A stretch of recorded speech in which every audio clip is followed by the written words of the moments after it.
তো hello everyone, আজকের এই ভিডিওতে আলোচনা করব যে মিনক্সিডিল কী, কীভাবে দাড়ি গজায়, কতদিন মিনক্সিডিল ব্যবহার করলে আপনার দাড়ি আসবে এবং কোন মিনক্সিডিলটা দাড়ি গজানোর জন্য সবচেয়ে ভালো কাজ করে থাকে। সো সম্পূর্ণ ভিডিওটা দেখার অনুরোধ রইল।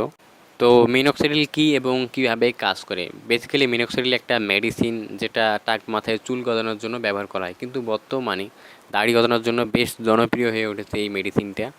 আর এই মেডিসিনটা কীভাবে কাজ করে, মূলত এই মেডিসিনটা যখন আপনি আপনার গালে ইউজ করবেন তখন এটা আপনার মুখের ভিতরে থাকা হেয়ার ফলিকল সেখানে গিয়ে ব্লাড সার্কুলেশন করবে এবং 2 থেকে 4 গুণ বেশি গতিতে ব্লাড সার্কুলেশন করবে, যার ফলে ওই জায়গার হেয়ার ফলিকলগুলো ভিতর থেকে বের হয়ে আসবে এবং ওটাই কিন্তু আপনার দাড়িতে পরিণত হবে। তো বন্ধুরা, এবার আসি কতদিন মিনক্সিডিল ব্যবহার করলে আপনি আপনার মুখে দাড়ি দেখতে পারবেন। ঠিক আছে, তো বন্ধুরা, আপনি মিনক্সিডিল ব্যবহার শুরু করার 1 মাসের ভিতরে আপনি রেজাল্ট দেখতে পাবেন।